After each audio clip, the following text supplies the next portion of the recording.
Let me thank Barry Maxwell, the co-organizer of this conference. This is our second collaboration. It's always great when you have a collaboration and then you have a second collaboration. It builds momentum. It's also good news. It means the first collaboration worked out, in which we'd put together a reading group.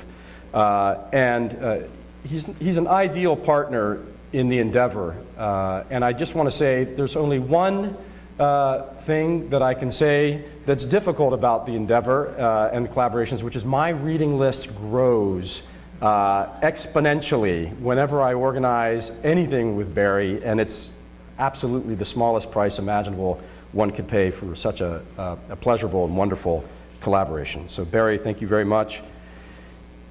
The last thing I'm going to say is just a brief mention about the conference itself and the organization of the panels. It's probably quite clear to everybody after yesterday's panels some of the kinds of things that we had in mind when we put the conference together and when we were talking about it and when we were organizing the panels in various kinds of ways.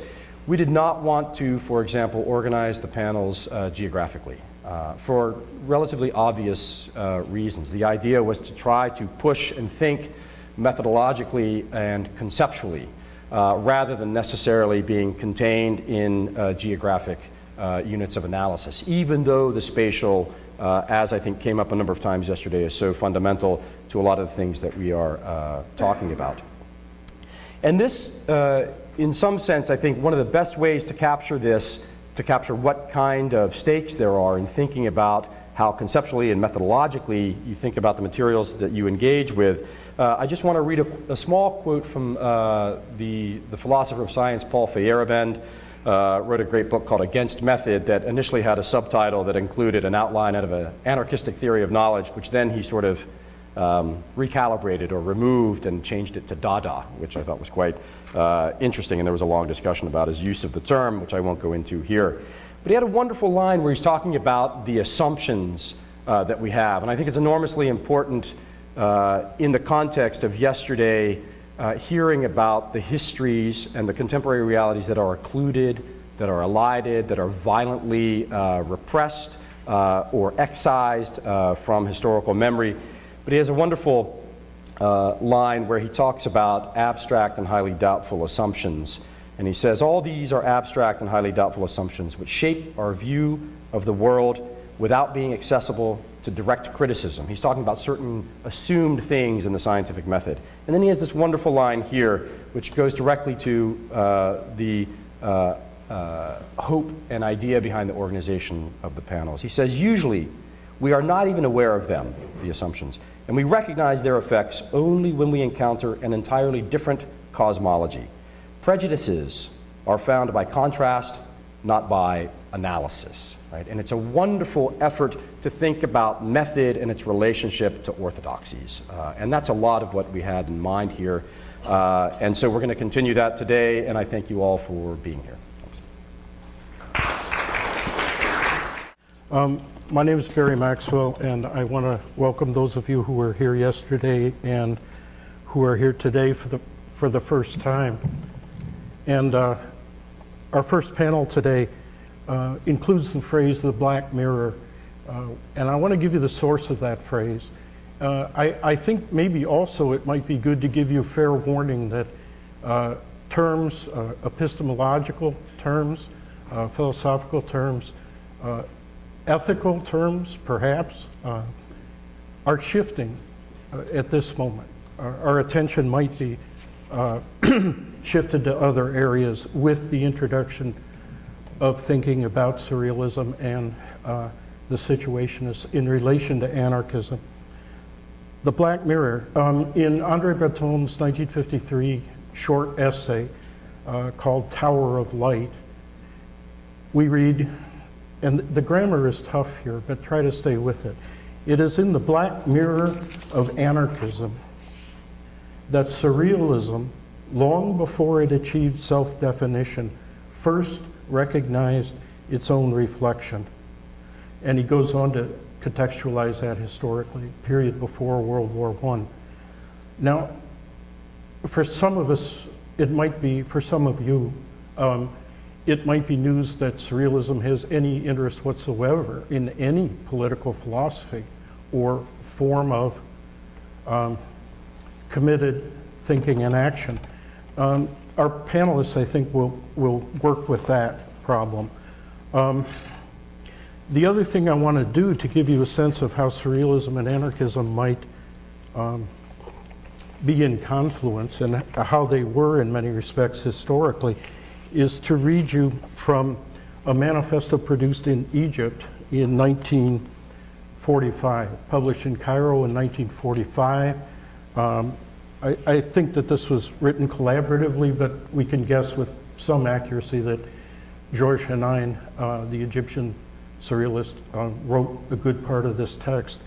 I'll only read 3 lines from it. It's a manifesto, Cairo, 1945. The premises of the untapped force of vigor and spirit that these people are interested in can be spelled out this way. 3 lines. The individual against state tyranny, imagination against the routine of dialectical materialism, freedom against terror in all its forms. Cairo, 1945. And that follows a 2-page manifesto that explicitly invokes surrealism as a source, as a help.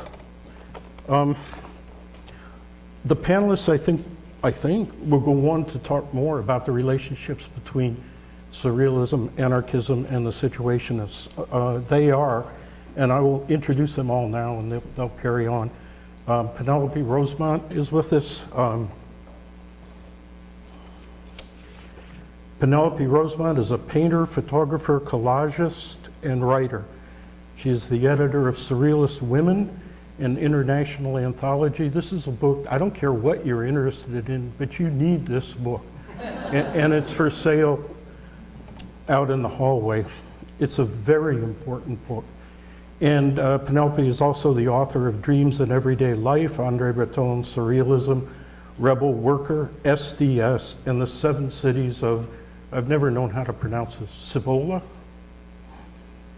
With Franklin Rosemont, whose dates were 1943 to 2009. She met Breton and Guy Debord in 1966. Since 1983, she has served as director of Charles H. Kerr Publishing Company, a publisher of books on history and radical history in Chicago. Penelope's title is good, and I'm going to read the whole thing. Surrealism and Situationism, an attempt at a comparison and critique by an admirer and participant, including a brief look at a seemingly faraway place in space and time, or King Kong meets Godzilla, ... how new thoughts are let loose in the world. Deal with it. Our second speaker is Gavin Arnall. A lot to say about Gavin. It's good to see you again. He is officially a doctoral candidate in comparative literature at Princeton University. Gavin holds a bachelor's degree in the College Scholar program from Cornell University and is a PhD candidate, as I mentioned, in Comp Lit at Princeton. His current work focuses on the transformation of Marxism in Latin America and French Caribbean poetry, literature, and film. He has published articles in journals such as Critical Inquiry, the Journal of Latin American Cultural Studies, and Theory and Event. He is also an active participant in the Occupy Wall Street and Free University movements in New York City, and is a volunteer professor of English literature at Garden State Penitentiary, again in New Jersey. Ian Boll comes to us from London, where he's affiliated with the Mayday Rooms project, which he will talk about later today. Ian Boll, I'm going to read right from the paragraph, though I have a lot to say about Ian Boll. Ian Boll is an Irish social historian of science, techniques, and the commons associated with Retort, a group of antinomian writers, artisans, and artists based in the San Francisco Bay Area.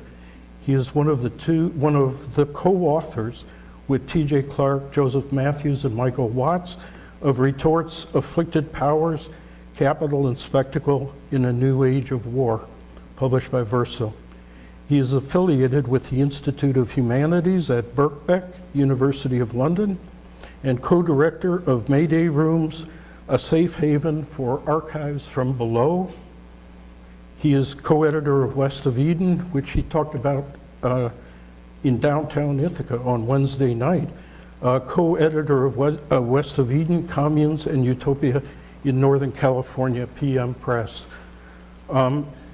He's also the author of The Green Machine, A Brief Planetary History of the Bicycle. In 2005-06, he was awarded a Guggenheim Fellowship to study technology, science and technology.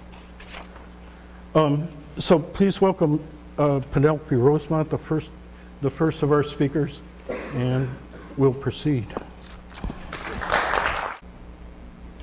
Well, a few things happened to me in the last couple of days, the objective chance encounters that related to this trip.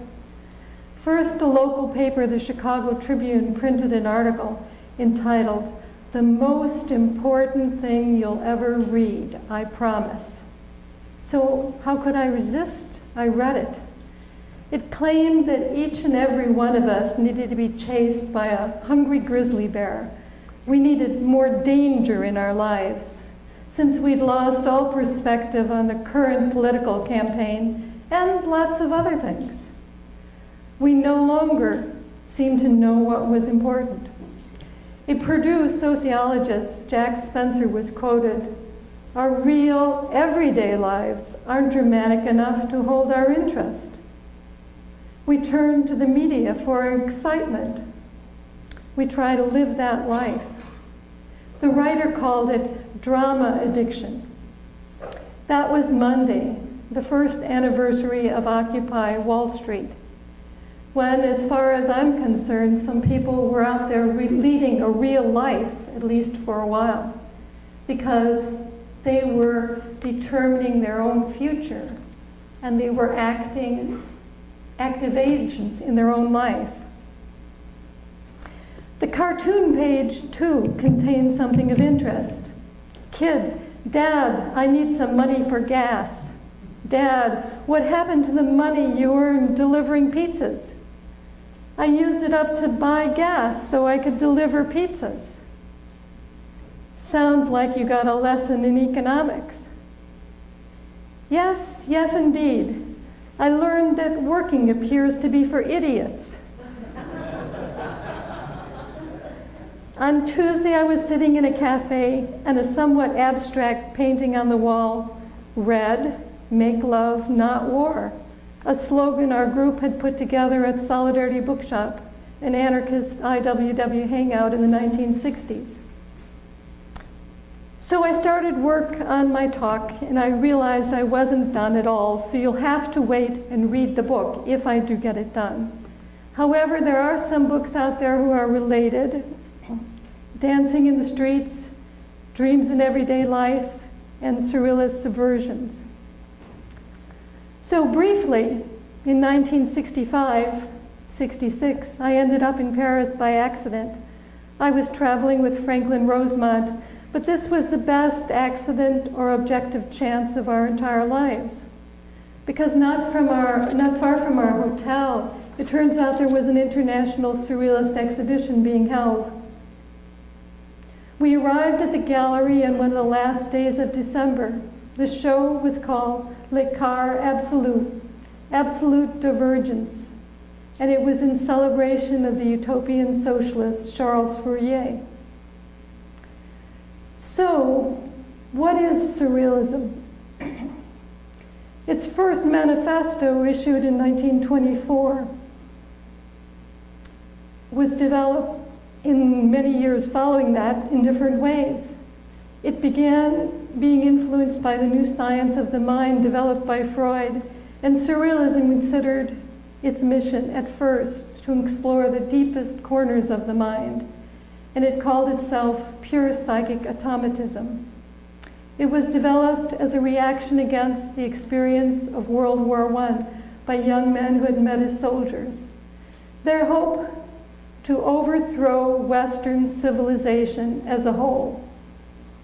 Not only did Surrealists want to make a revolution in thinking, they wanted to make a revolution in everyday life as well, which they considered a poor representation of what life could be. This revolution needed to be both political and cultural. It's the aim of Surrealism to reduce and ultimately resolve the paralyzing antinomies between dream and action, imagination and reason, conscious and unconscious. The creation of a new society governed by the watchword, to each according to their desire. Surrealism sometimes is expressed by poetry must be made by all and beauty must be convulsive. André Breton was a founder, major theorist, and lifelong member of this group. The Surrealist idea, expressed as image, traveled almost with the speed of light. In the US, Surrealism is often considered only a school of painting, unfortunately. But back to the exhibition, it was truly a wonderful thing. There were famous works by older Surrealists such as Duchamp. There was a magical piece by Toyen, a cutout by Jean-Claude Silberman, a costume by Jean Benoit. The expression that each Surrealist finds is unique. That is why Surrealism is so hard to define. And Surrealists were also champions of outsider art. There were some of those there too. In the center of it all was a monster made up of a giant pink mattress with mattress head and mattress arms extended. It was 15 feet tall and had one eye, a television set. An automatic washer was its stomach, and you could see the daily newspaper tumbling around in there. Then we found the title, The Consumer. I had to laugh. I thought this could possibly be Situationist influenced when I think about it. Situationists, of course, came together in the 1950s, and they were known for their critique of the consumer, the media, and especially the spectacle. Formerly, you were likely a soldier or a worker or a shopkeeper, etc. But a new identity had been invented. We were all consumers now. We had that in common, and there was plenty of stuff to consume. This is not just the conspicuous consumption of Thorstein Veblen. No doubt his ideas are relevant here, but this is a significant new level of social conditioning, something for everything. You no longer needed to know how to sew or pluck a chicken or play the piano, but you did need to know how to choose the best floor wax for your floor, or detergent for your washer, or deodorant for your smelly underarms, or the best LP to suit your tastes. And there were beautiful 4-color magazines to help you with these problems. Movies let you know what cars to drive and how to behave. Advertising had been around selling snake oil for quite a while, but with the advent of radio and TV in every home, it reshaped our world. It created needs that never existed before. It changed the way we looked and the way we saw each other. And no doubt about it, sex sells. Sexual anxiety may sell even better. The Situationists had a good label for it and a good analysis, the Society of the Spectacle. I remember when they took U.S. Steel out of the Dow Jones Industrial Averages and put in Walt Disney instead. Of course, now to Facebook and the social media, almost everyone can be part of the spectacle. So I wonder how we will use that ultimately. Both the Situationists, actually, in this case, the precursor letterism, and the Surrealists appreciated the value of scandal, and both were extremely anti-religious. It came to the attention of the Surrealists and must have been roundly applauded by them when several letterists disrupted the Easter High Mass at Notre Dame Cathedral, April 9, 1950. The letterist Michelle Moore took advantage of a free moment to announce in part, "I accuse the Catholic Church of infecting the world with its funereal morality, of being a running sore on the decomposed body of the West.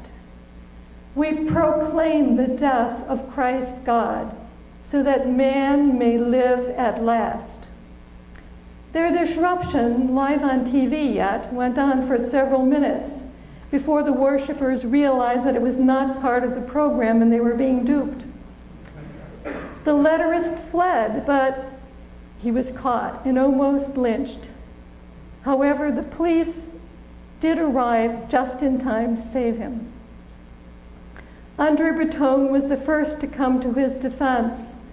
The journal Combat editor Louise Paul had denounced the Notre Dame action. Breton defended it in a letter published April 12, 1950. A lengthy 8-day debate ensued. Surrealist Benjamin Paret's letter called the action perfectly justified.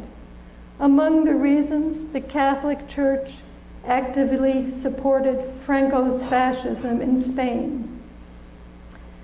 The Church and the state wished to avoid further scandal and a public trial at all costs, so Moore ended up in a mental institution for a short time.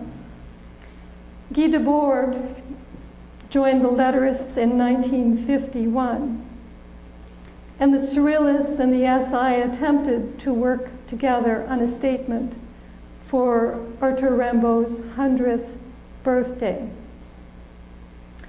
It was being celebrated, probably in his hometown. But there was a split before this leaflet came out, or statement. Still, they were both admirers of Rimbaud, and they admired especially his 3 slogans: never work, change life, and shit on God. In part because Surrealism is a practice, a way of life, oriented toward the full development of the individual, his or her potentialities and means of expression. The free expression of individual imagination is seen as extremely important and unique. However, for Surrealism, the individual can only find true expression in a Surrealist group and as an active participant in society, as a creator of a new world, thus their attraction to politics, to utopia. In 1929, Walter Benjamin had commented that since Bakunin, Europe had lacked a radical concept of freedom. The Surrealists have one. When the situation is right about the revolution of everyday life, one of their important concepts, they are speaking more in a sociological way, more of a social transformation than an individual transformation. Instead of making art, which they abandoned, they claimed that their art, their expression, would be to remake society. It was a bold and attractive way of expressing the desire for social transformation, and very appealing. And while the same aspiration is held by Surrealists, it gave the impression of taking it further, and thanks to its boldness and freshness, renewed Surrealism. In spring 1966, we left Paris for London, where we met Charles Radcliffe, who we knew through his writings for Anarchy magazine. We were completely on the same wavelength as Radcliffe's.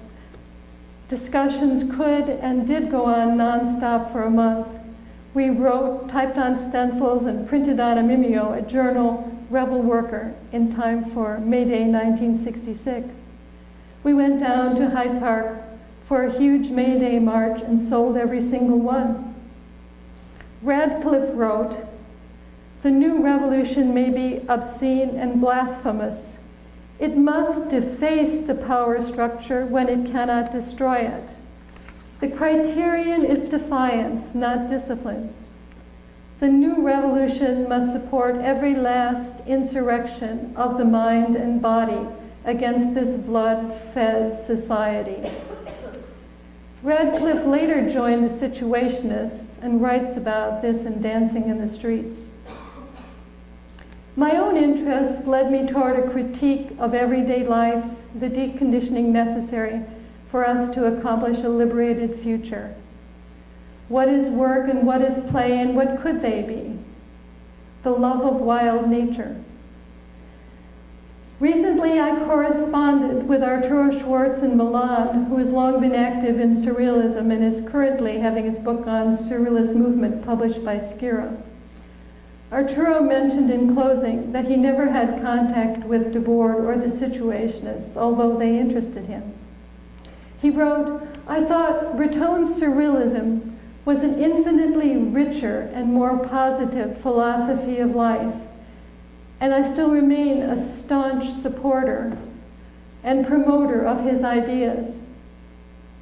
I too feel you cannot surpass Surrealism for the experience, for its expression, for its sheer exhilaration, for its amazing exuberance of life." Now, yesterday, another chance encounter. I was going to something called the Toboggan Lodge, and of course, I expected crossed horseshoes on the wall or maybe snowshoes. But, in fact, there was a poster of Présence Africaine.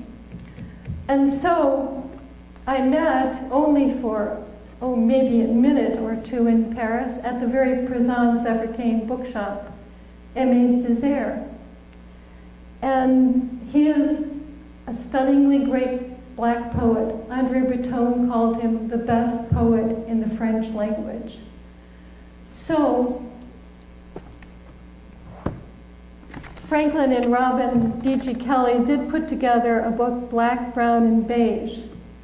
And in it, there is some work by Césaire, his magnificent poem, Return to My Native Land. You have to get it somewhere else. It's a wonderful book. And his theory, Legitime Defense, is published as another book. It was an influence on many of the Pan-African people. So, but this one is entitled Guise of a Literary Manifesto for André Breton. Let us count the madness remembering, the madness howling, the madness seeing, the madness unleashed. Who and what are we?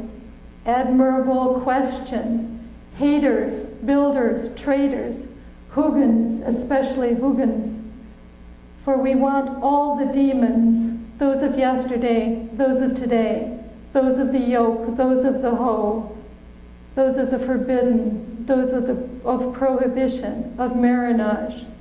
And we mustn't forget the slave trader. And so we sing.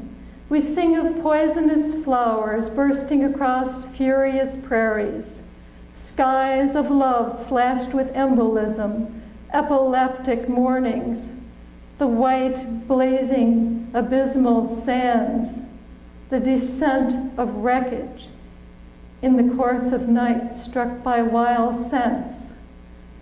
What can I do about it? You must begin. Begin what?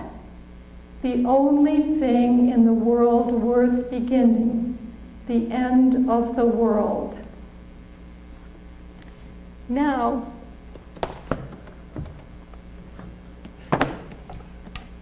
I have to say something about women. How much time have I got?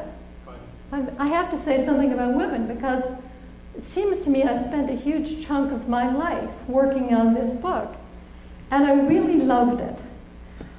It was a great experience. I was actually sorry when I finished it. So I want to mention Leanora Carrington, who is a good friend and a marvelous story writer, great person. And she did a lot of time thinking about women. In fact, in a sense, she made a feminist out of me, because one time I said, well, you know, it really seems that this women thing is out of hand. Perhaps we shouldn't be so serious about it. And she said, do you know, when men talk about you, they don't say, there is a, you know, another thinker. They say, that woman did that. So our identity as women often surpasses any other identity that we might have. And this, I suppose, is both an advantage and a disadvantage. But this little text, or part of it, that I want to read is entitled, What is a Woman?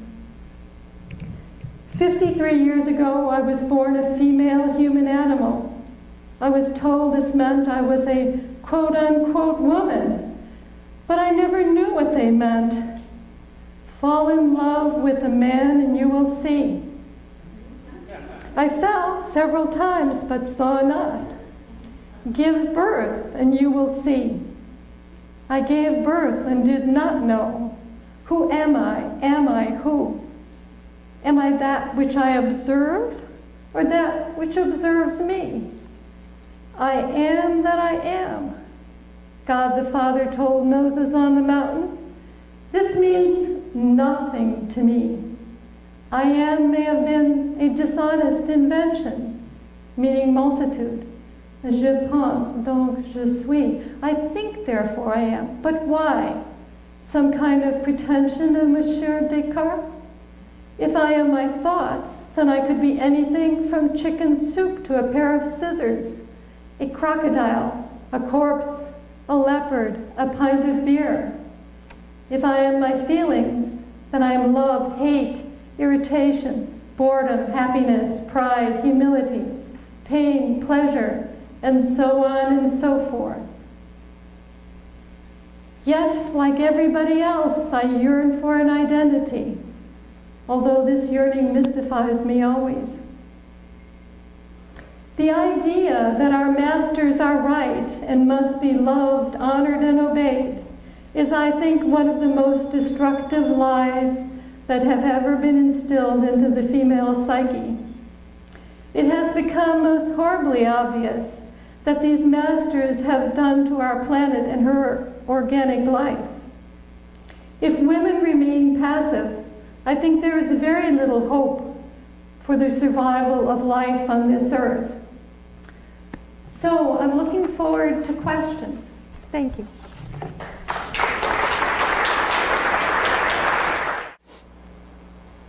Okay, so first I wanted to thank the organizers for inviting me. It's really an honor to be here, and it's really been a privilege to begin to construct a friendship and some camaraderie with so many very interesting people. I also want to thank Barry directly because, like a lot of the best things in my life, Barry is usually the one that introduces me to them, and things that really matter. And that includes, I'll give examples. That includes both anarchism and also Van Eyck, who I'm going to be speaking about today, Raoul Van Eyck. We read his book in one of Barry's classes, and which reminds me that this is a new translation. It's out, it's being sold outside, and it's worth looking at, even for people who have already read the book. There are some significant changes, especially if you can't read the original. This is worth comparing with. Yes, worth buying. So the title of my presentation is Masters Without Slaves, Van Eyck contra Nietzsche. I'm going to start with a quote from the, it's an epigraph from the book I'm going to be talking about, The Revolution of Everyday Life. Each word, idea, or symbol is a double agent. Some, like the word fatherland or the policeman's uniform, usually work for authority. But make no mistake, when ideologies clash or simply begin to wear out, the most mercenary sign can become a good anarchist. In Détournement as Negation and Prelude, an article published by the Situationists International in 1959, détournement is defined as the reuse of pre-existing artistic elements in a new ensemble. At once destruction and creation, subversion and renewal, détournement's two fundamental laws are, quote, the loss of importance of each détourned autonomous element, which may go so far as to completely lose its original sense, and at the same time the organization of another meaningful ensemble that confers on each element its new scope and effect, end quote. A particularly relevant example of détournement for this paper is described in Guy Debord's A User's Guide to Détournement. I'm going to cite from there. Griffith's Birth of a Nation is one of the most important films in the history of cinema because of its wealth of innovations. On the other hand, it is a racist film and therefore absolutely does not merit being shown in its present form. But its total prohibition could be seen as regrettable. It would be better to détourne it as a whole, without necessarily even altering the montage, by adding a soundtrack that made a powerful denunciation of the horrors of imperialist war and the activities of the Ku Klux Klan. What I want to do today is look at how Raoul Vaneigham's 1967 text, Traité de savoir-vivre à l'usage des jeunes générations, known in English as The Revolution of Everyday Life, can be read as a radical détournement of Nietzsche's thought, an uncompromising critique of hierarchical social organizations, and an inspiring call for a new world founded on the passions of participation, communication, and self-realization. The Revolution of Everyday Life creatively manipulates and repurposes elements from Nietzsche's work in order to confer them with new meaning. Just as Debord reconfigures the meaning of Griffith's racist film, Vaneigham recognizes the innovative power of Nietzsche's thought. However, Vaneigham's goal is not to seize power, but to abolish it. Vaneigham draws from Nietzsche the, quote, last master crucified by his own illusions, end quote, only to transcend him, to envision a world of masters without slaves. To begin, consider Vaneigham's assertion, as though predicting the events of May 68 that would soon follow, that a radicalization of politics is underway, a reversal of perspective embodied in the shift from the slogan, death to the exploiters, to life first. Like Georges Bataille, who states that, quote, the positive practice of freedom, not the negative struggle against a particular opposition, has lifted me above a mutilated existence, end quote. Vaneigham argues that this reversal of perspective entails the abandonment of the slavish and reactive attitude of resentment and the adoption of an active position of self-affirmation. Nietzsche's famous theorization of the relationship between the strong, self-affirming master and the weak, resentful slave is clearly looming large in the background. So what I'm going to do next is review some basic concepts in Nietzsche that were important for Vaneigham, but due to time restriction, the discussion of these issues is going to be largely telegraphic, and maybe we can discuss the fine points of Nietzsche's thought in the discussion. Recall Nietzsche's assertion in On the Genealogy of Morality that the weak individual conceives of his enemy as, quote, the evil one, and this indeed is the basic concept starting from which he now also thinks up as reaction and counterpart, a good one, himself, end quote. Like the slogan, death to the exploiters, the good-evil opposition stems from a resentful focus on the other, the enemy. The foundation of the slogan, life first, on the other hand, is the self, the inaugural point of the strong and noble for Nietzsche. Unlike the slaves, the masters, quote, simply felt themselves to be happy. They did not first have to construct their happiness artificially by looking at their enemies, end quote. Rather than starting with an evil other, the strong first identifies himself as good, leaving others, unlike himself, to be designated retrospectively as bad. The two political slogans thus evoke the two conflicting perspectives on the relationship between the master and the slave, the masterly perspective of good versus bad, and the slavish perspective of good versus evil. Yet this comparison raises a key element in Nietzsche's thought that Benaghem will have to subvert the naturalized hierarchical relationship between the master and the slave. For Nietzsche, hierarchy and slavery are essential elements of life. The strong, quote, do not rule because they want to, but rather because they exist. They are not free to be second, end quote. To ask the strong not to prey on the weak, as Nietzsche famously argues in the Genealogy, would be like asking a bird of prey not to attack a lamb. With this assessment, Nietzsche allows the social and the natural to interpenetrate, asserting that the strong were born to rule and cannot act in any other way than strongly. Nietzsche posits accordingly that, quote, caste order, order of rank, is just a formula for the supreme law of life itself, end quote. This naturalization of hierarchy and slavery stems from Nietzsche's notion of the will to power. As Nietzsche argues in Beyond Good and Evil, exploitation is an organic aspect of society, quote, a consequence of the will to power, which is, after all, the will to life, end quote. Though equated with the will to life, the will to power is sharply distinguished from the struggle for survival or self-preservation. Nietzsche contends that physiologists were wrong when they describe self-preservation as the fundamental instinct of organic beings. Quote, a living thing seeks above all to discharge its strength. Life itself is will to power. Self-preservation is only one of the indirect and most frequent results, end quote. Though the strong may be more successful in expressing their will, all living creatures share a common propensity to expel power, according to Nietzsche. Nietzsche can therefore argue in The Gay Science that the wish to preserve oneself is, quote, the symptom of a condition of distress, of a limitation of the really fundamental instinct of life, which aims at the expansion of power, end quote. In other words, life flourishes in conditions that put self-preservation at risk, when the strong can challenge others in order to conquer them. Becoming lord over others is thus a healthy expression of life.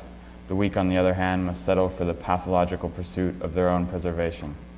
Instead of a life filled with passion, the weak search for, quote, the universal green pasture happiness of the herd, with security, lack of danger, comfort, and an easier life for everyone, end quote. Benaghem, on the other hand, historicizes hierarchy and slavery, arguing that both stem from the moment human beings decided to band together to fend off the hostility of nature. Benaghem thus ignores Nietzsche's famous rejection of social contract theory as an explanation of the origins of civil society. This exclusion in Benaghem's détournement of Nietzsche is important precisely because it underlines, as we shall see, their differing conceptions of life and human nature.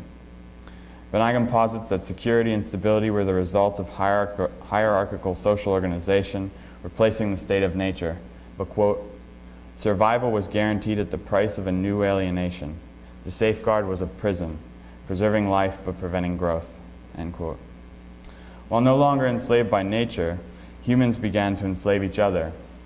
Natural alienation was progressively replaced with social alienation, the fear of death with what Benaghem calls survival sickness.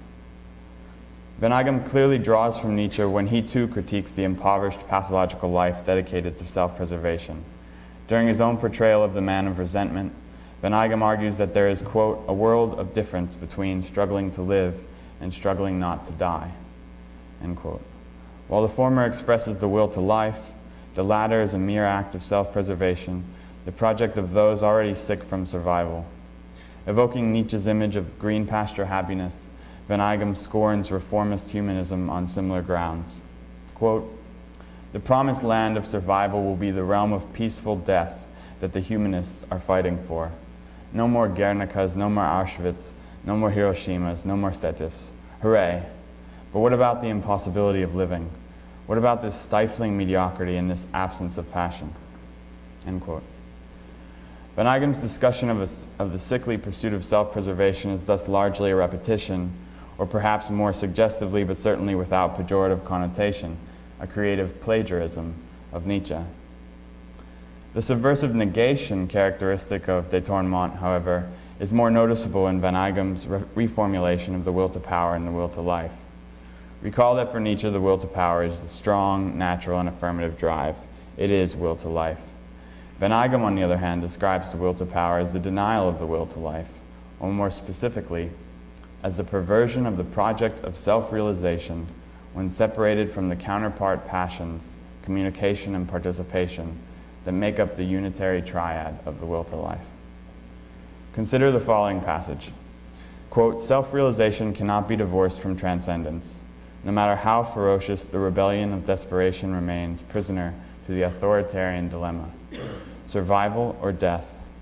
This half-rebellion, this savage creativity, is the will to power." End quote. Notice how Van Eyck ingeniously repeats Nietzsche's gesture of distinguishing life from the pathological activity of self-preservation. But this time, the will to power is found not on the side of life, but on the side of desperate survival, of living death. Van Eyck continues his détournement of Nietzsche's will to power in the only passage of the text that directly criticizes the German philosopher. Quote, "Nietzsche was the last master, crucified by his own illusions. As prone to disgust as he was, Nietzsche had no difficulty breathing in Christianity's ignoble stench by the lungful. By affecting not to understand that Christianity, for all its stated contempt for the will to power, was in reality its best shield, Nietzsche gave his blessing to the permanence of a hierarchical world where the will to live dooms itself to be nothing more than the will to power." End quote. Van Eyck uses Nietzsche against Nietzsche, affirming Nietzsche's criticisms of the church only to criticize Nietzsche for not following his own positions to their logical conclusion. Not only no gods, but also no masters. Nietzsche, no matter how much he condemns Christianity, still sanctifies hierarchy, thereby reducing the will to life to its decayed form, the will to power. Combating the so-called permanence of hierarchy, Van Eyck refashions Nietzsche's master-slave relationship into a Hegelian master-slave dialectic. After all, since hierarchy and slavery are historical phenomena for Van Eyck, he can envision, contra Nietzsche, their transcendence.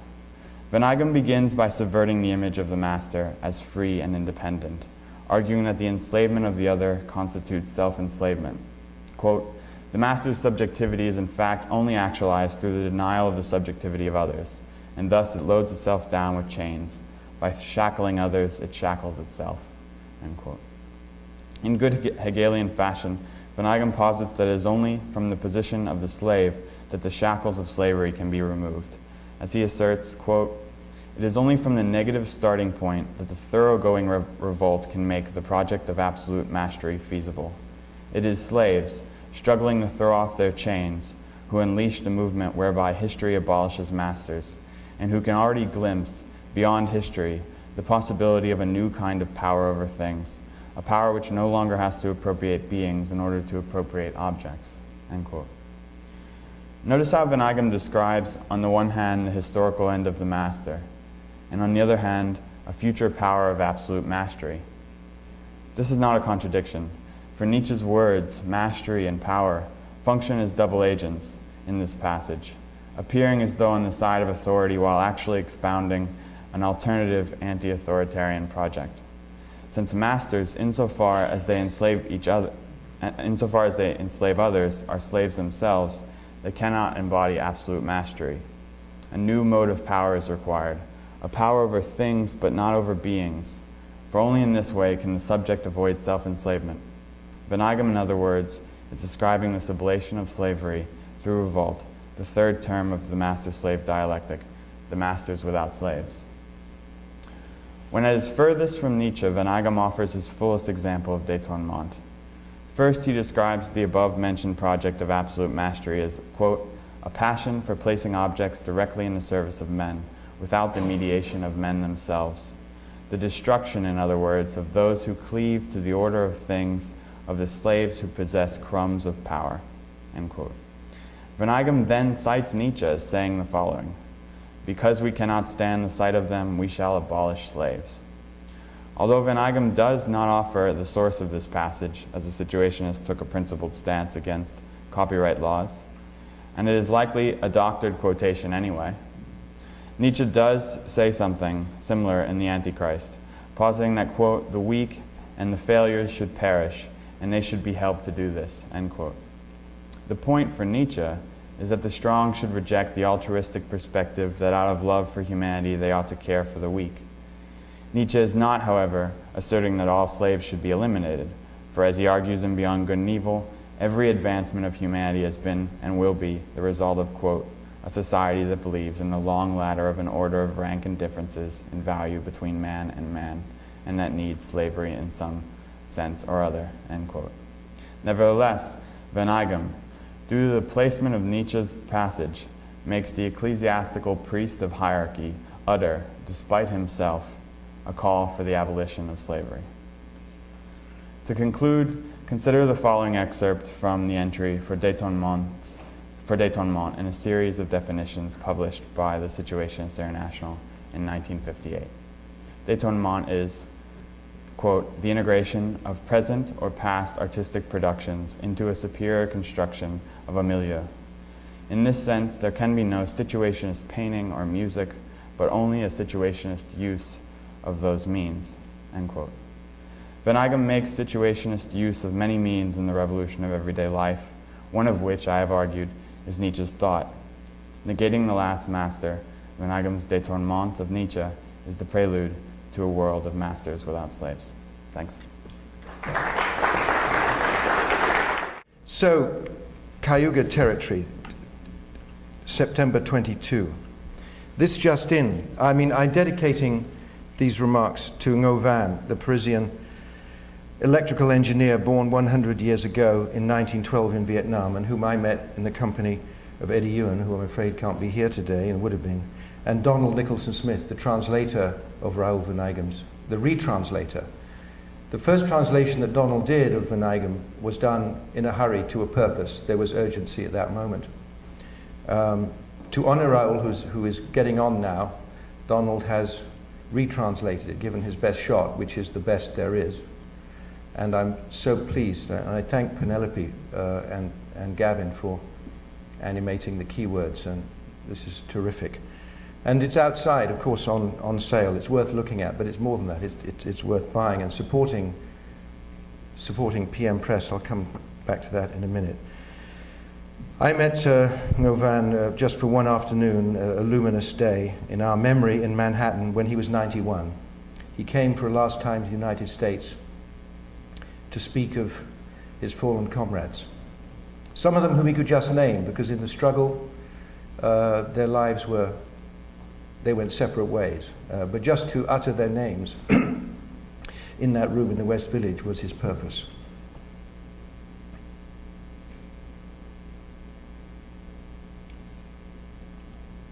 This just in from the Autonomedia calendar of Jubilee Saints.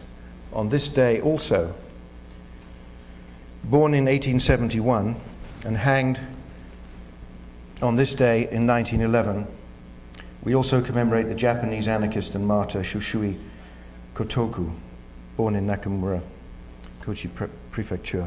Also, those of you who stay up after this, into the night, into the small hours, we will be able to drink to Victoria Woodhull, who died, who was born tomorrow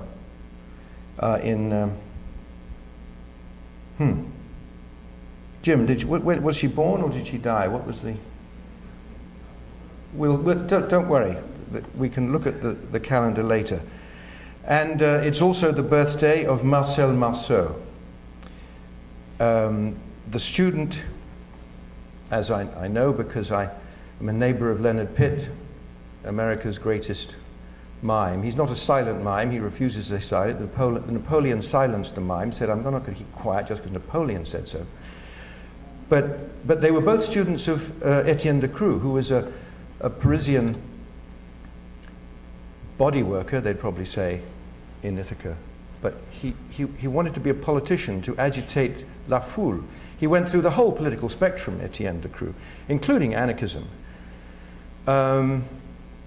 Very interesting man. His target was what he regarded as the monarchist undialectical ballet, which was, he said, a kind of an absurd attempt to leave the earth.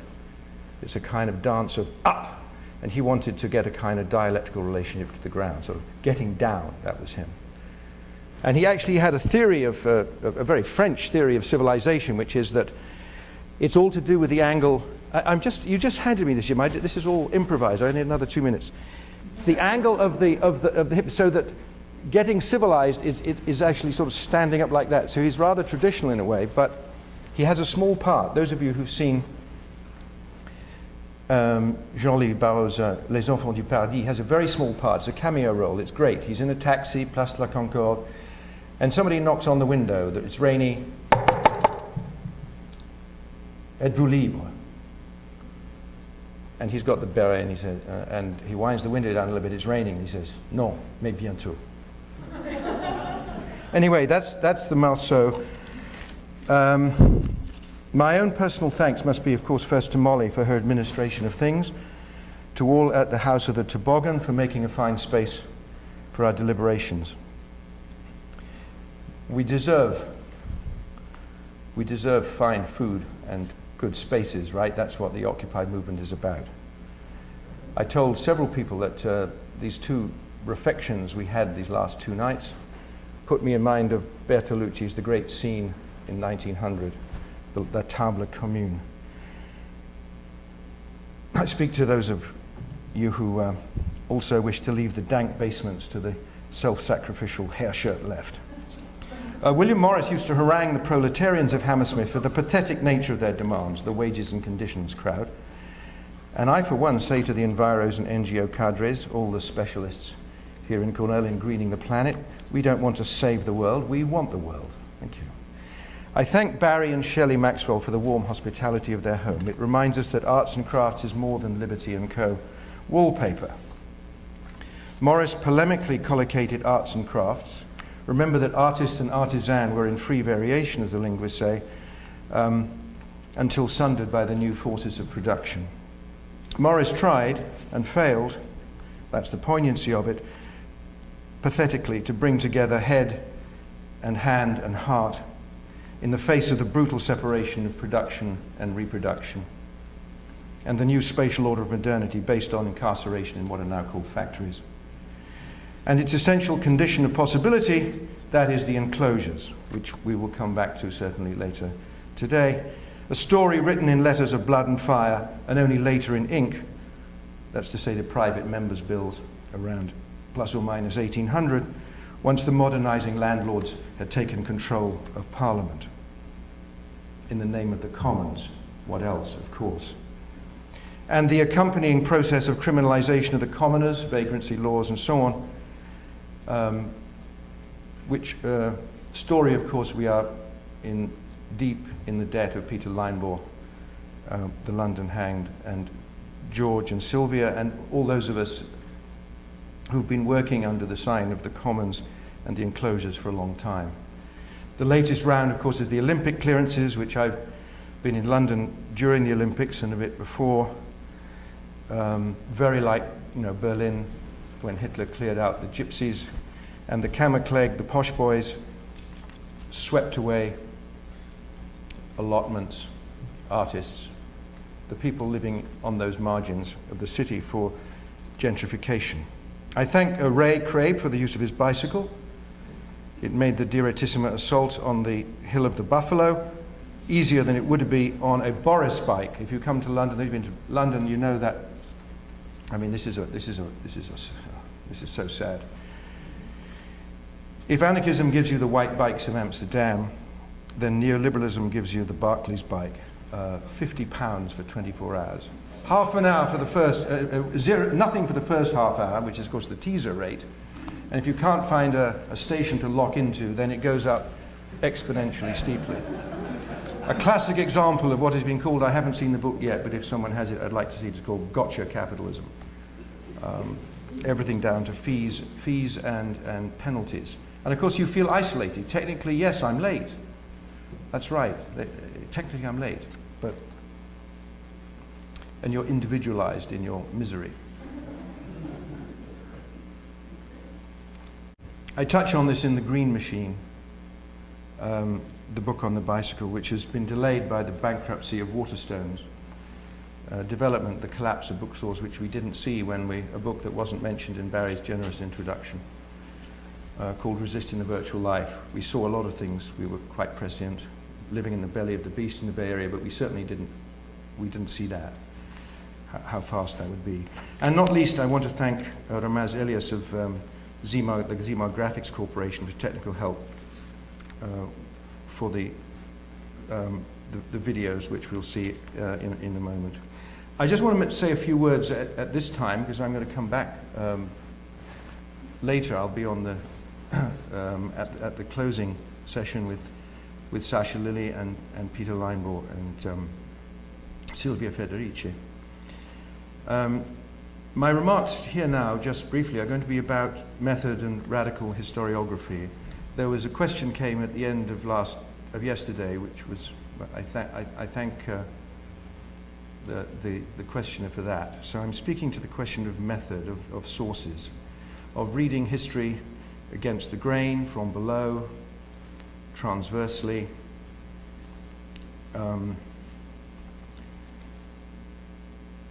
grounded normativity. I think that's what the airline told me was when I got stuck in Newark. Troubling the orthodoxies of space and time, of the space of the nation. The nation, of course, is an invention of 18th century schoolmasters and the clerisy, really, in a way. I mean, we learned that from Benedict Anderson, and it's a formula, in a way, for genocide and ethnic and linguistic cleansing, because it wishes to bring together, ideally, in the ideal, per impossibile, ethnos, language, and soil. And it's a bounded space. Again, hopeless. If you look at the seashore, the invention of the seaside is another interesting history, but if you look at the seashore, it's no accident that the Olympic flame starts at Land's End. It sort of marks, it's a perambulation, if you like, and goes to John O'Groats and ends up in the high centres. So I think to say that there's no peripheries is it's an ideal, it's a nice image. Troubling the orthodoxies, this method that I'm suggesting I want to look at in discussing the Mayday rooms, which is the archive project I'm just getting into with some comrades. And the stadialism, decades don't work. Historians have found that it's a bad way to do history.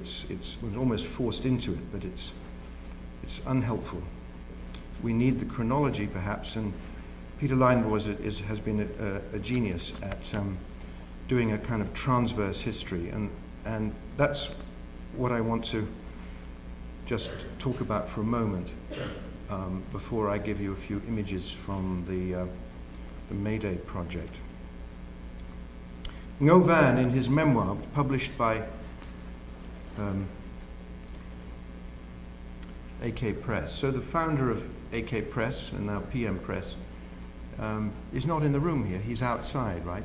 This is Ramsey Kanaan. We wish to honor Ramsey and his work, and Jim Fleming and Autonomedia. These are the people who've given us the books.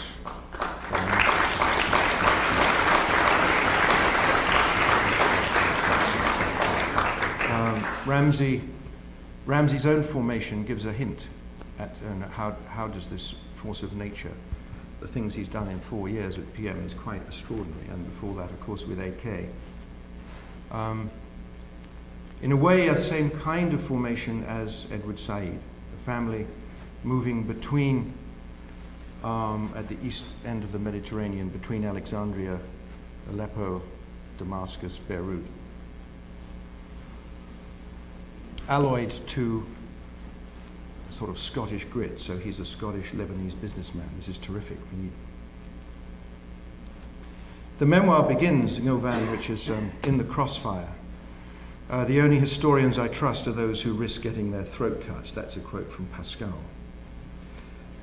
We need to read the acknowledgements of books, right? That's how you do the kind of rhizomal work. Scholarship is that, but there's also more to be done to track things back further. And let me just say a few words about coming to here, sort of digging where we stand. What would what kind of historiographic antinomian work would go into trying to understand the conditions of possibility of the fact that here in Cayuga territory, the two most important books of the social and cultural sciences in the last half of the 20th century emerged right here. And of course I'm talking about Imagined Communities in 1983, and some years too late, Black Athena. Originally as a manuscript, I saw it as entitled African Athena. The peer group of classicists they knew the enemy when they saw it, and of course it was not written by a classicist. I mean, Martin Bernal was trained as a classicist, but he moved into, well, there's a number of reasons why he learned Chinese, because his father was a polymath, the most famous polymath in the British intellectual firmament. He was Anglo-Irish. The Bernals, the Andersons, the Coburns, we must remember Alexander Coburn, son of the communist Claude Coburn, who worked for the Times. These are kind of outsider-insiders, right? They don't have to storm the high centers. They already are in networks which take them to the old universities. And because they're Anglo-Irish and the Church of Ireland, even though the old universities are no longer confessional, they don't have to go to France or Spain or the Mechanics Institute or the dissenting academies like the University of London. They can go to Oxbridge, and they all do. But their work goes on, as it were, on the margins. Who knew? Most of the readers of Imagined Communities had no idea that Ben had said in public once that he was an anarchist in public, but it was in a small publication, Jack's book press. Is that right? Yeah, he says it in there. And Martin too. Martin was struggling against his father's Stalinism. So the elements of an account would certainly look at the sort of the rhizomic traces, 5 minutes, in the acknowledgements, but they would have to also to take into account the fact that the Andersons were children of Anglo-Irish colonial administrator who spent his working life with the Chinese Maritime Customs, an inter-imperialist consortium for tax collection set up as a compromise between predatory great powers who couldn't agree on a carve-up of the Chinese Empire, a kind of analogue to the Indian civil service, with important differences: polylingual India versus uniformity of written Chinese, discouraging transfers once a local idiom is mastered. The revolution of 1911 in China couldn't create a unitary republic, but disintegrated into a checkerboard of warlord regimes.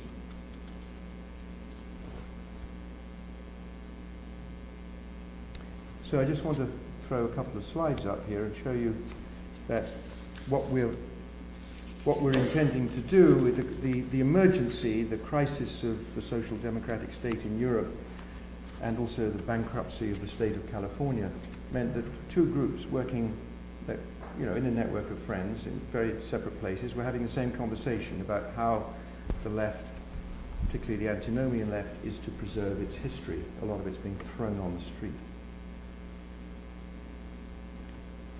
There was an event called Archives of Dissent in California, and more or less the same thing was happening in Britain, where in a way it's more serious because in Denmark and Holland and these places, the democratic state is withdrawing its resources. Many collections are being thrown on the street. The Women's Library, for example, at London Metropolitan University has been told, we've been told by the CEO of the university that the Women's Library is to be disbanded or thrown on the street. Nobody knows how. So we have set up an organization, the Mayday Rooms, named, of course, in honor of the pagan festival and the better world that we intend, but also the international distress signal. Mayday, Mayday. Because we understand that it's an emergency. Different than the one that overtook Europe in the 30s, when the EESG in Amsterdam set themselves up knowing that they had to be a haven against the tide of fascism. The Spanish Republic archives got there just in time. The Nazis arrived 7 days after they got into Amsterdam and asked them for them, took them away. Some of them got out to London and to Moscow. When the Dutch got them back, by the way, after the war, they found them much better organized than they had been taken away. But that's another story. So we're using at Mayday rooms all kinds of techniques, not just the kind of materialist historiographic techniques pioneered by the crime group at Warwick with Edward Thompson and Cal Winslow, who's an editor of West of Eden, and of course by Peter in the room here, whose great introduction to that morning, last May Day at London, Ned Ludd and Queen Mab, it's machine-breaking romanticism and the several commons of 1811. Perhaps we can come back to that this afternoon. But we're also trying to be reflexive. That is to say, we're using what we call dream pedagogy in our own practice. And I'll show you a photograph of some dream pedagogues, archivists in the room. Again, just a quote from a kind of internal text from Mayday rooms. Just as Gerasim Luca strove to remove the barrier between waking and nocturnal states, Ernst Bloch spoke up in favor of the utopic function of daydreams. So too the absence of the ought to for a group leads to a different experience of time, the oneric experience of time that could be called unconscious time, a time of free association and mobile cathexis, unmoored from the need to make sense. And the final phrase I just quote you before I throw up these slides.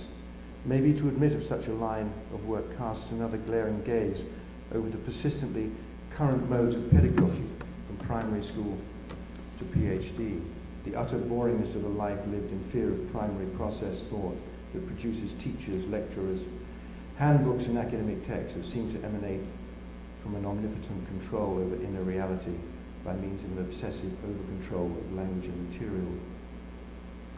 And then a quote from Masood Khan, describing the pedagogic space as a petrified space where nothing can happen. So I was going to show you some photographs of Mayday. It took me 3 minutes. Because there's an ethical responsibility. You can't open the business with a manifesto that says, give us your threatened archives. We can't be as precarious as the archives that are being lost and erased. So we have to get a building. We have just secured a building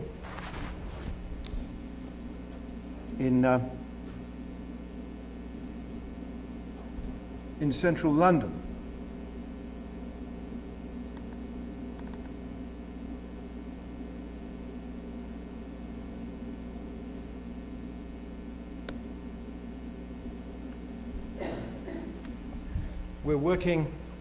We're working not just discursively with typewriters, but with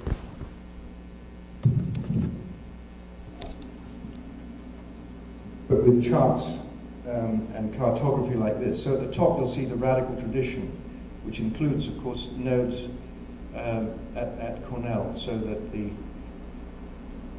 what produced these two extraordinary texts in Cayuga territory would be one of those dots. So we're aware of a very deep tradition, and you'll see right out of there, thinking about our own prehistory, we're just doing this as a kind of a mnemonic to talk to, in preparation to talk to associates of Mayday, Archives of Dissent. That was the event in 1968, which Gillian, my compañera, who is a conservator of ancient manuscripts and books, organized in the Free Speech Movement Cafe. The manifesto below there. The first colloquium include Rick and Megan from the Prelinger Archives in the Bay Area, Peter L., that's Peter Lineball. Peter came over to deliver Ned Ludd and Queen Mab text and gave us a history of May Day, we gathered in the White Hart, where Marx and Engels, where the Communist Manifesto was ratified, at the top of Drury Lane, and I believe it was also where Jack Sheppard from London Hanged had his last leisure before going to the gallows. Here's the building that we have acquired in central London. We didn't want to go to a space that was overcoded. All the hipsters are in Hackney and maybe now in Peckham. You know, when I went to live in a squat in Notting Hill Gate in the 60s, it was on the west side. So we're back, we're rested, we're ready. This is actually 88 Fleet Street. That's St. Bride's behind you, behind there. The building on the right, as you look at it, is has been replaced by a marvelous building that's in dialogue with 88 Fleet Street on the left, which was only built in 1900. And you can see it says at the very bottom there, the Birmingham Post. This was the home of the Birmingham Post. A Victorian magnate, now later Baron Iliff, owned the Birmingham Post and the Coventry paper and 1/3 of the Daily Telegraph. Right behind there is the graveyard where Milton lived and where the first printing press ended up. So Fleet Street is just behind you. The Lutyens built. There's the alley. You can just see there's St. Bride's ahead of you, and our first May Day production, sort of looking a bit like the International Times, is this item here, and that's Jakob Jakobsen giving one away to an interested passerby.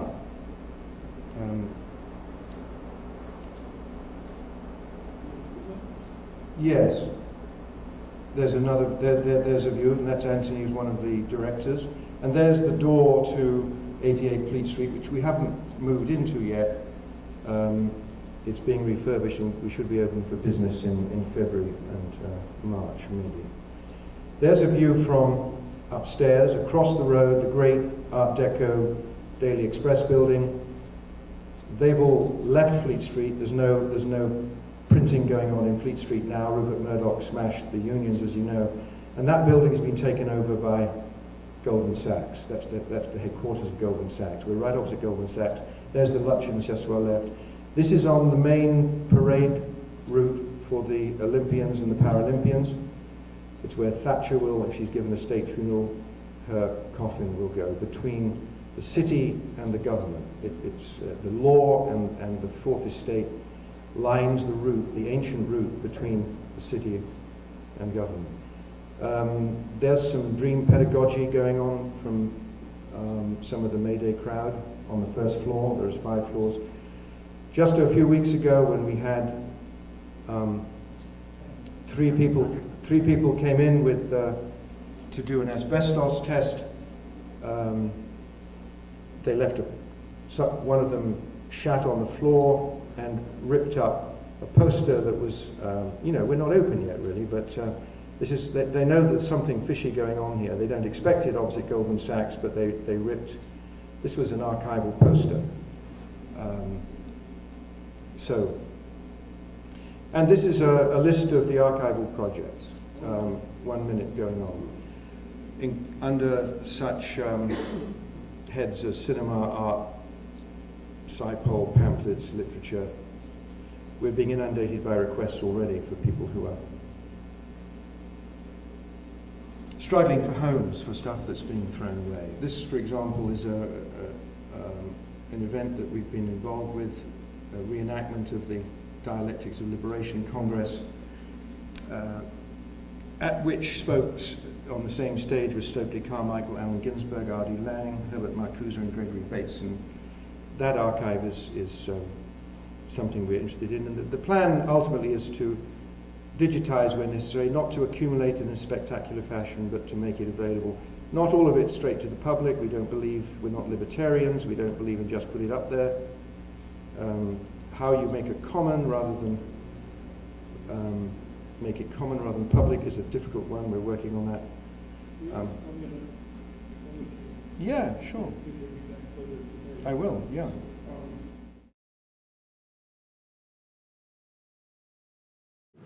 Hi. This is not so much a question, but maybe a suggestion for Gavin, but it's a suggestion that's kind of based on a hunch, because I haven't read Van Ram's text. But the suggestion is also, again, an attempt to foreground questions of white supremacy and colonialism. And I think an interesting way to do that, by what you've kind of described to us, would be an engagement with Fanon's often under-theorized engagement with Nietzsche and his critique of Hegel. So it's, Fanon wants to kind of, and arguably his anti-colonial kind of humanist project is also one which is supposed to arrive at a world of masters without slaves, quite literally. So Fanon at the end of Black Skin, White Mass has this very kind of cryptic but subtle engagement with Nietzsche on ressentiments being this kind of other-dependent, life-denying sort of posture, and he uses that to critique some of the Negritude poets as being kind of other-dependent, and then whose praxis is ill-equipped to deal with the social relations of colonialism itself. But then he goes on to also affirm the labor, the transformative, self-affirmative labor of the slave in Hegel's dialectic as kind of this praxis that we ought to also affirm. So I don't know if this relates or you might find resonance, but I think it might be a way to kind of bring these questions to the fore and in the kind of like concrete reality of master-slave relations as white supremacist colonialism.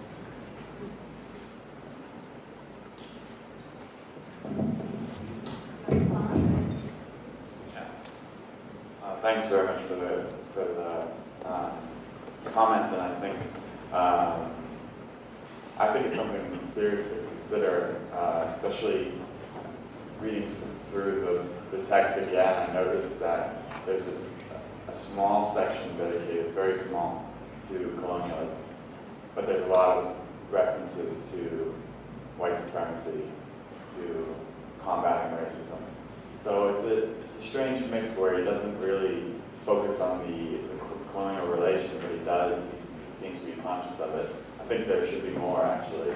And if it were rewritten today, I think there probably would be more. On the other hand, there is, he does have a sort of sense of, he describes what the man of refusal would be, and he talks about what elements that would combine. It should also be the woman of refusal. Again, another thing, maybe if he would rewrite it today, he would change. But in that book, he combines a number of elements, and one of the elements happens to be the violence of resentment. So he actually says that there is a redeemable quality of resentment. It's violence. And that would be something that you would need to add on to the informed project of self-realization that he's calling for.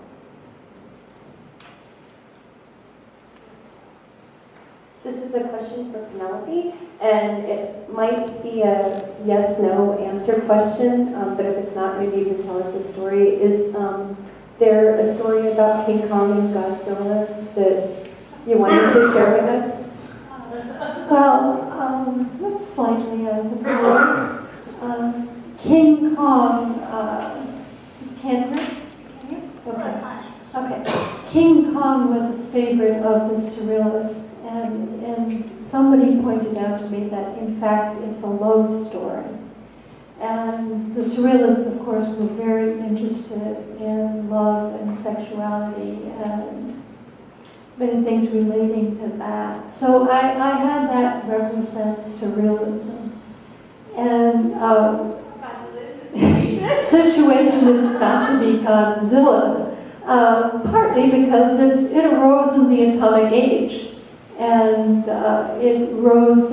expressed the anger of many people who felt powerless to control the world, their destiny anymore, They really did do a good job of expressing that. So that's really the only connection. But I do have to say that I feel that both of these two monsters of consciousness are still out there at large.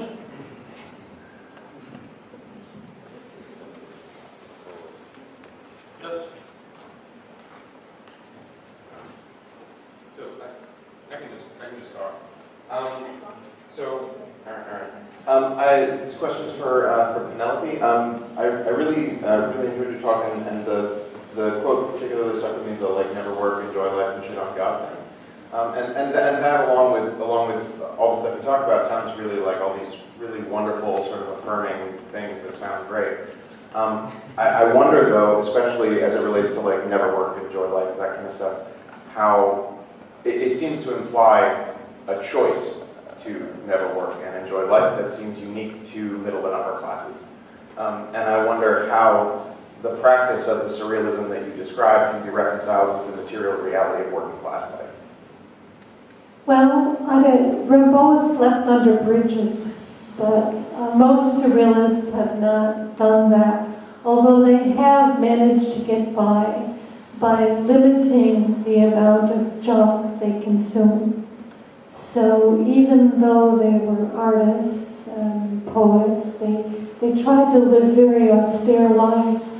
When I went to Breton's apartment, it was a studio in the Pigalle neighborhood of Paris.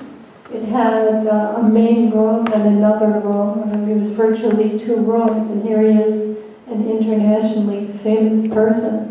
He's managing to survive in 2 rooms. You walk up 3 flights of stairs.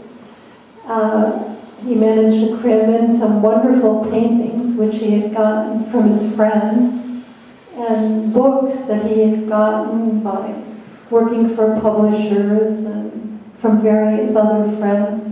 So he did manage to get by. Now, I do have to say that the early surrealists were very fortunate in having a couple of heiresses that deserted their families, Nancy Kennard and Peggy Guggenheim. So Peggy got most of them out of the country during the war and their artworks. And that's one of the reasons they became internationally famous, because she opened up a large gallery and promoted their work. Now, as to how we do it, well, it's pretty difficult. Just like anarchists do it, we try and work as little as possible. When I was young, I would work for 3/4, which is what you have to work to collect your unemployment compensation. And then I would quit for as long as it lasted, because, well, might as well. The state has probably gotten more money from me one way or another than it ever paid out to me. But if it paid out more to me, I'm sure my relatives have made up for it in paying taxes and things all over the years. So I do suggest that you try and get by in a minimal way. There's great libraries everywhere. You don't even need to buy books. A lot of them are on the internet now. Although I would suggest, in fact, that if you do spend money, you spend it on books.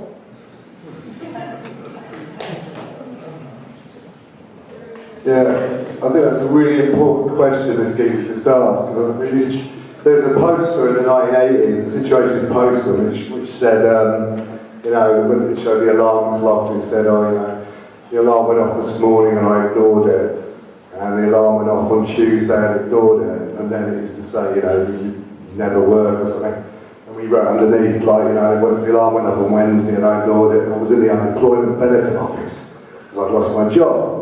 The trouble was, in the 1980s in Britain, you could actually do what you just said. You could, very simply, without too much bureaucratic effort, get dole money.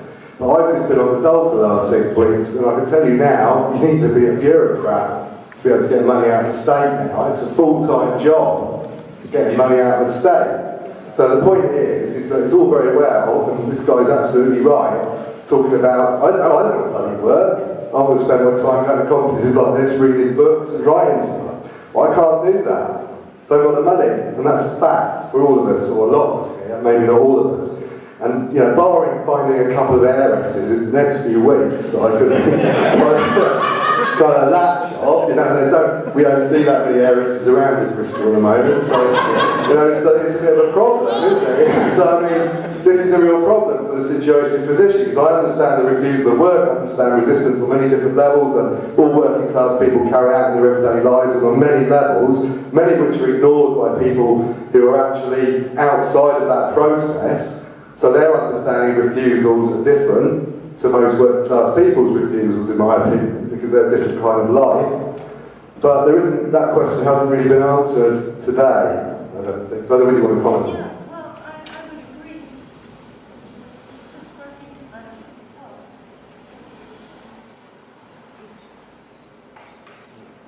Well, I would agree that it's harder to do it today.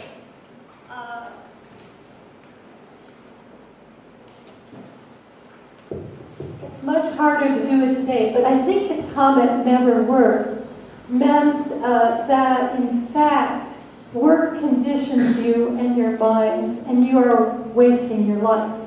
So, in fact, if you can't if you can't survive through the welfare system anymore, or you don't have any other choices of moving to a commune, or those things are all closed, you're stuck with the fact that you're living somebody else's life and that you are a slave. And so you have to come to grips with that. Many people, when they lose their jobs, go out and commit suicide because they can't figure out how to live. And this is an increasing problem.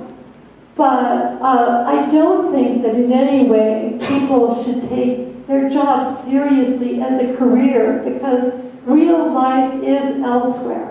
And you have to determine your own destiny and what you're interested in. Sometimes people who are in academia are very lucky to be able to follow their own interests. But most of the people out there who get a job working in the bank on a computer are just wasting their lives.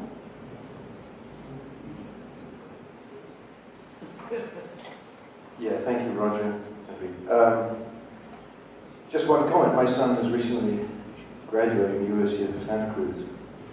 And he went through there thinking what he was told. He sort of believed it, that it'd be an increment of $10,200 for somebody with a degree. But his whole cohort will know that the jobs that he's looking at after graduation are the jobs he already has working through college.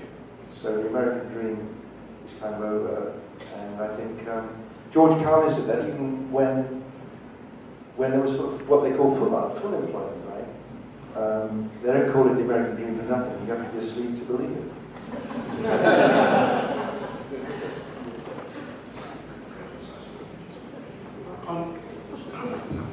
Ian's citation of George Carlin, very brief moment.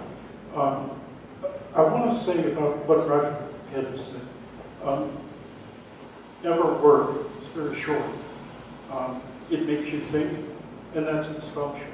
And it can't be a prescription for everyday life. It was never rhetorically intended to be that. But one thing that's been important to me in working with Surrealism over the years is just that this is the new thought. Never work. I was afraid of losing my job, and then I committed suicide. Or rather, I decided I would never work again. So it's the imaginative possibility that's important in those very short bits of language. No gods, no masters, no peripheries.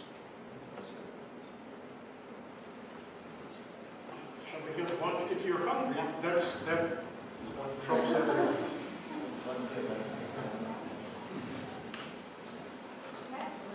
So this question is also for Gavin. And I was wondering, what is it about Venagam's thought that required an engagement with Nietzsche, or put a little bit differently, what is it about Nietzsche's status at the time that required that Venagam invert his thought? Yeah, I think that's a really important question, and one to think about regarding the politics of May 68 in general. I think that it's very clear from the very beginning of the book that Benigam it's a response to what's happening around him. And so his engagement with Nietzsche isn't purely because of fascination, but because he thinks for some reason that it helps him understand daily life that he's observing. One of the examples that I give at the beginning is the switch of the slogan from them to the exploiters to life first. To have read Nietzsche helps to understand and interpret that what he calls a reversal of perspective. Again, using the perspectivist type language of Nietzsche.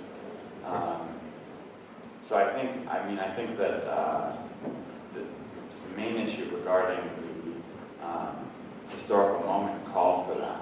Now, it's interesting that Benigam is actually very different from the majority of people coming out of May 68, in that rather than this sort of, Foucault talks about how he uses Nietzsche.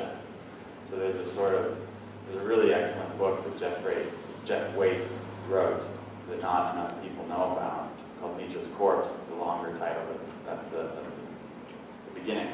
And the idea is that there's various channels of interpretation for Nietzsche. Channel one for Waite is objectivist. There's some sort of real, objective Nietzsche, and my interpretation is getting at that objective version. That's a typical sort of Nietzsche scholar approach. The other approach, subjectivist, is what defines most of the left Nietzscheans of the May 68 period, and that is really the one of using Nietzsche for their own purposes. Most of the time, though, I think Foucault and Derrida are both critiqued in Jeff's book. That subjectivist strand is one that's purely based on sort of positive renewal of Nietzsche's thought without engaging directly the overt fascism, so that it becomes a liberal fascioid philosophy in these supposed leftist Nietzscheans, to use Waite's language.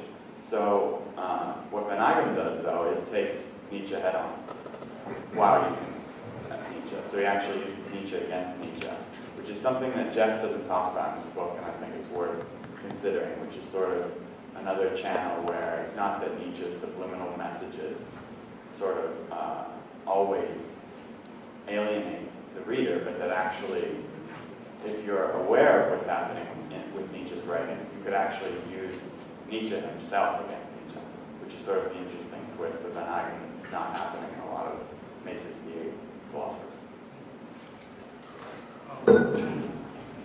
I'm sorry much. If you have further questions, you can talk.